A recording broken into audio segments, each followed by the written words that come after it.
Only God can make a difference in your life. It's not our abilities, it's not our resources, and it's not our intelligence. It's God.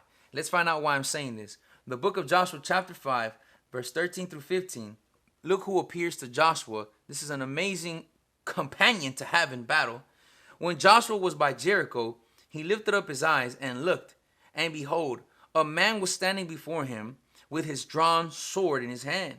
And Joshua went to him and said to him, "Are you for us, or are you for our adversaries?" In other words, are you on our side, or are you on Jericho's side? He saw somebody standing with their sword, and Joshua went up to him because Joshua was ready to fight also. Whose side are you on our side or their side? And look what he says.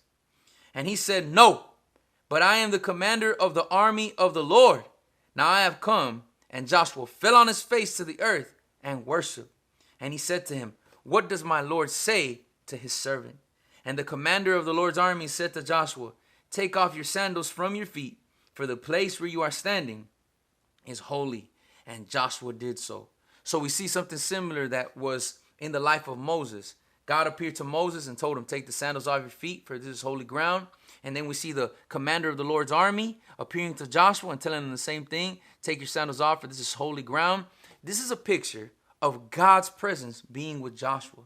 It was literally with Joshua. Joshua needed God's presence. Why? Because he's going to fight Jericho. Joshua cannot defeat Jericho. Joshua has nothing but people who were ex-slaves. They don't have big artillery. They don't have strong weapons. They're not too sophisticated. They need God. Only a miracle can give them victory over Jericho. And that's exactly what they need. They need a miracle. And look what happens here. Joshua chapter 6, verse 1 through 5. Now Jericho was shut up inside and out because of the people of Israel. None went out and no one came in.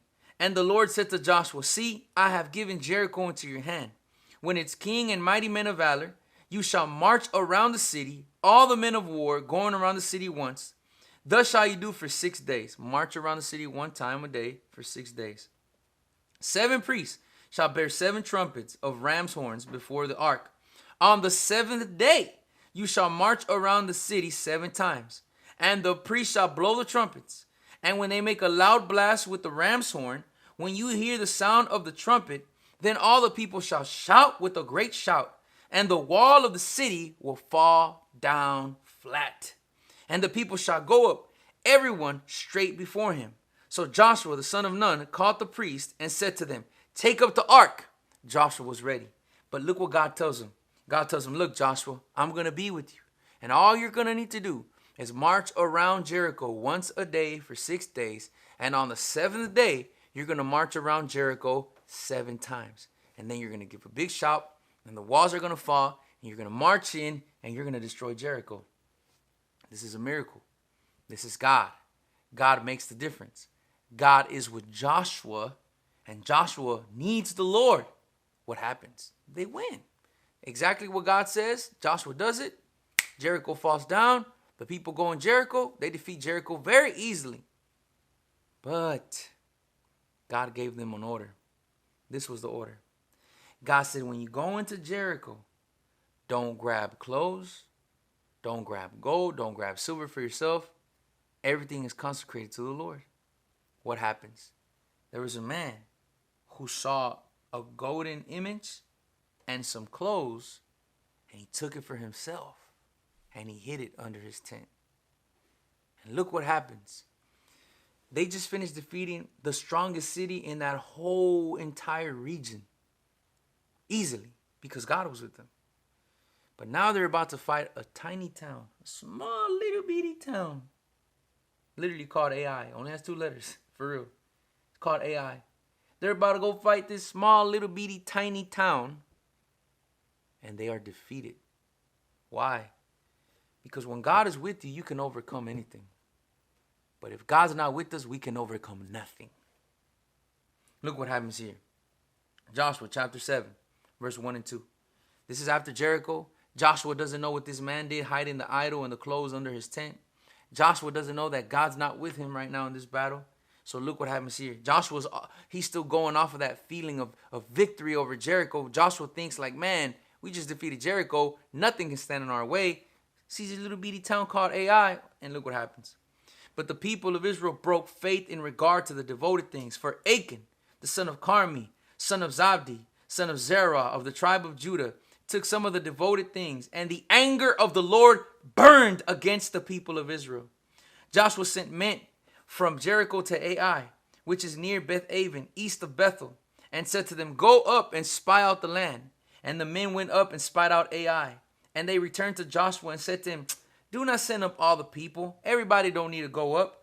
But let about 2,000 or 3,000 men go up and attack Ai. Do not make the whole people toil, for they are few. The people said, look, this is a small town. It's an easy job. It's a quick fix. It's a quick W. It's a quick victory. We got it, man. Just send 2,000 or 3,000 people. We got it. You don't need to send everybody the way you did it with Jericho. Send just a couple of thousand people. We got this. And look what happens. So about 3,000 men went up from the people, but they fled before the men of Ai. And the men of Ai killed about 36 of their men and chased them before the gate as far as Shebarim and struck them at the descent. And the hearts of the people melted and became as water. Do you see that? When they felt God was with them, they were bold. When they see they're being defeated, their hearts are melting like wax and running like water. Why? Because God makes the difference. Not your strength, not your resources, not your connections, not your money, not your education, not your health. Only God makes the difference. And look what happens here. Then Joshua tore his clothes and fell to the earth on his face before the ark of the Lord until evening. And he and the elders of Israel, and they put dust on their heads, a sign of mourning, a sign of pain. And Joshua said, alas, O Lord God, why have you brought this people over the Jordan at all, to give us into the hands of the Amorites to destroy us? Would that we had been content to dwell beyond the Jordan. In other words, why did we even cross the Jordan if this was going to happen to us, God? We would have been cool with the other side. We would have been cool on the other side of the Jordan. And look what he continues to say. Would that we had been content to dwell beyond the Jordan. Oh Lord, what can I say when Israel has turned their backs before their enemies? For the Canaanites and all the inhabitants of the land will hear of it and will surround us and cut off our name from the earth. And what will you do for your great name? Joshua's saying, God, when the other enemies in this land hear about this, how they defeated us, and they're such a small town, and they hear that a little beady small town like them defeated us, they're going to come and destroy us. What's going to happen to us, God? And look what God says. Pay attention. Verse 10 to 12. Then the Lord said to Joshua, get up. Why have you fallen on your face? In other words, Joshua was praying all 6-7 hours. Oh, God, why? And God said, get up. Why are you praying? You don't need to pray about this. Check this out. God's telling Joshua, you do not need to pray for what I'm about to tell you. No prayer is needed. Look what he tells him. Get up. Get up off your face. And look what God tells him. Israel has sinned. They have transgressed my covenant that I commanded them. They have taken some of the devoted things. They have stolen and lied and put them among their own belongings. Therefore, the people of Israel cannot stand before their enemies. They turn their backs before their enemies because they have become devoted for destruction. I will be with you no more unless you destroy the devoted things from among you. What does God tell Joshua? Boy, stop crying. The reason I'm not with you is because you're living in sin. You're living in fornication. You're living in adultery. You're living in that relationship going against my word. And you know that doesn't give me honor. That doesn't give me glory. You're on purpose disobeying me. There's someone in this town on purpose disobeying me. That's the reason, because there's someone living in sin. But if you remove those devoted things, I'll be with you. You know what God's telling Joshua? Joshua, you need to cleanse yourself of this, and then I'll be with you. This reminds me of the story of Samson. Samson, he was a man who was a Nazirite, chosen by God. He had strength from God, but he started becoming dependent on himself. He thought that the origin of his strength, the source of his strength, was himself. And finally, when Delilah told him, what's the source of your strength? He gave her 3 lies, but finally the 4th time, he was so deceived, trusting in himself, that he finally gave her the secret. And he knew she was going to cut her hair off. You know why he knew she was going to cut her hair off? Because the 3 lies that he had told her before, she did all of those things trying to take his strength away. So he knew. I told her the first line, she did it, but I still had my strength. I told her the second line, she did it, but I still had my strength. I told her the third line, she did it, but I still had my strength. He knew that when he told her that his hair was a strength, that if they cut it, he'll lose his strength. He knew she was going to cut his hair off. He knew.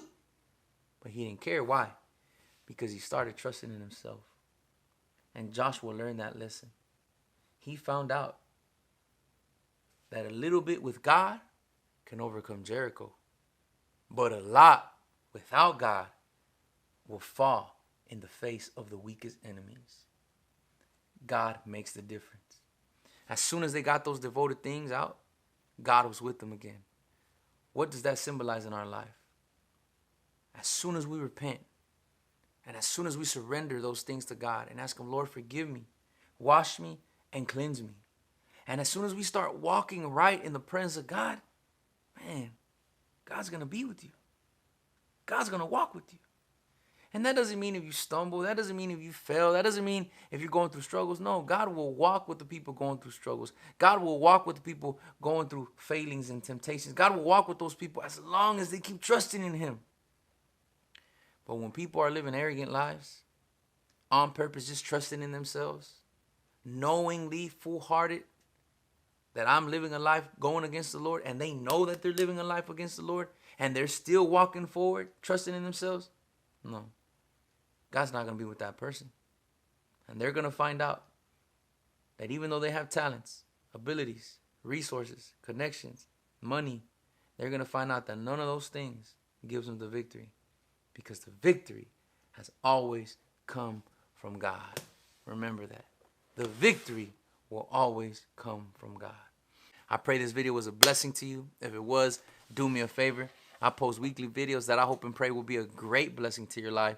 So if you want to be alerted every time I post a brand new video, do me a favor. If you're not subscribed, press the subscribe button and turn on those notifications so that you can be alerted every time I post a brand new video. And also, if you would like to show your appreciation for this video or for this channel, you can do so in one of two ways. The first way looks something like this. It's called super thanks. Super thanks are always a great blessing to my life. Whatever you feel in your heart to give is a great blessing. It's found there next to the share button, next to the subscribe button. It looks something like this. It's called super thanks. The second way that you can show your appreciation, and this is on a monthly basis, is called channel memberships. Channel memberships give you special badges, special stickers, and access to archive videos that are available for channel members. If that's something you're interested in, click the link in my description and you're going to see 2 levels of membership. The first one is $5 a month, and if you scroll down, you're going to see the super giver level. That one's $25 a month, because I know that there's people who just want to give a little bit more. So whatever option you choose is a great blessing to my life. Just click the link in my description and you can choose out of the $5 one, or you can choose out the $25 one. Whichever one you choose is an amazing blessing to my life. And do me a favor, before you click off, make sure you watch one of these videos that are popping up on your screen. I hope and I pray that they will continue to be a great blessing to your life. God bless you.